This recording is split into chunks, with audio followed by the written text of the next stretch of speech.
last night started the back nine, week 10 opener in Baltimore.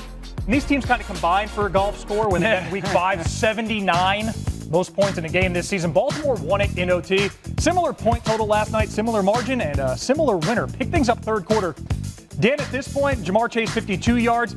He and Joe Burrow got in a rhythm here. This is their first snap of the second half, and it's a really good job by Joe climbing up in the pocket. But my goodness, you talk about an absolute dynamite with the ball in his hands. Jamar Chase, catch and run. 67 yards to the crib, but next Bengals possession, the other Chase, Brown. First career fumble off, a terrible time for it. Ravens score off the turnover. They're down 7 after 3. And early fourth quarter here, RC, if Cincy misses the playoffs, they might point to this moment. Well, because they missed 3 tackles. Cam Taylor-Britt misses. We got Logan Wilson and also Geno Stone loafing to the football. It allows Wallace to get down the sideline for a huge play and touchdown for the Baltimore Ravens. Tied the game at 21, and after a turnover on downs, make it 3 straight scores for the Ravens. Mark Andrews for the touchdown. That's really a remarkable route by Mark Andrews to slip over the top of that backer, and a beautiful throw by Lamar. Hey, but when in doubt, just chuck it up to number 1. 70 yards to the crib, ties the game at 28. And took his time getting into the end zone. I love it. Time wasn't really a factor here, but chiseled a few seconds off the clock. We weren't done scoring, though.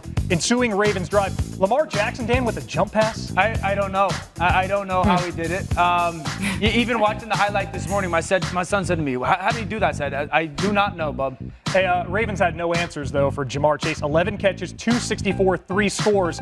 Joe Burrow, 4 scores. He had the Abe Lincoln, but going for 2 in the win off the fingertips of Tanner Hudson. Take another look. A little hand to the face, perhaps. No, face mask should have been called. That's not a perhaps, absolutely. No, I don't think you call it in that moment. That did not stop Joe Burrow from throwing that pass. Spoken like a defender. Hey, first loss fumble of Chase Brown's career. I mentioned over 200 touches. Bengals had an 88% chance to win at the time of the fumble, according to ESPN Analytics. From that point, the Ravens outscored the Bengals 28-13, didn't miss on third down. The Ravens' 28 second half points, ties for the most of any team after recess this season. And after the fumble, since he only ran 2 more times for 5 yards and only converted half of their third downs.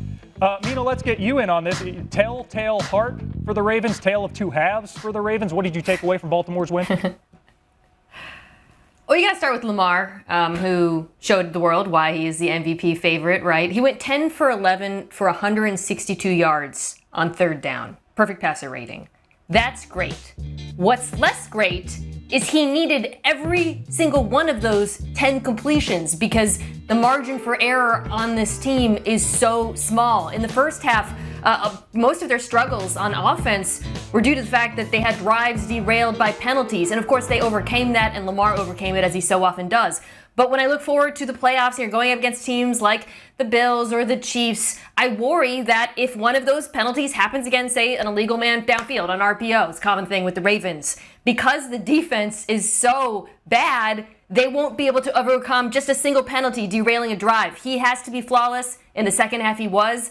That was enough for this week, but it is concerning going forward. Yeah, I think the difficult thing is, too, as well, as Mina talks about having to utilize every single one of those plays as a necessity. We can see things like we saw a couple of weeks ago against the Cleveland Browns, where if Lamar Jackson has a couple of misses, Bateman drops a ball that hits him in the face mask, we can see them losing to an inferior team. What Lamar Jackson is doing is absolutely insane. But also think about the fact that Derrick Henry wasn't the Derrick Henry that we've seen all year from the Baltimore Ravens. And we watched Lamar excel, play extremely well without having that key piece or key cog to his offense clicking. But defensively, this team is going to have to find a way to make more plays and get some stops so that Lamar Jackson never has to press, so that Lamar Jackson doesn't have to continue to try to make that extra play and is allowed to play within himself, because right now there's no football player in all of the world playing better ball than Lamar Jackson. But it's interesting that a defense that gave up over 500 made the play.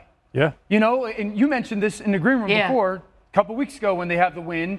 Marlon Humphrey gets the pick on the slant late. And then last night, as bad as that defense was, that play that he rips the fumble out of Chase Brown's hands, this swings the game. They weren't going to stop Cincinnati's offense. Cincinnati was going to go up 28-24-7. And then Lamar takes over. This run is one of the more remarkable plays of his career, and that says a lot. Then they go on a drive, and he finds Mark Andrews. Then, obviously, the Tylan Wallace catch and run is massive. And for a football team that played so poorly for the most part of the game, there's two ways we could look at it. We look at it with the concerned element for sure. Like, you're not going to win a Super Bowl with this defense, and you can't beat the really good teams, at least the Kansas City potentially playing that way.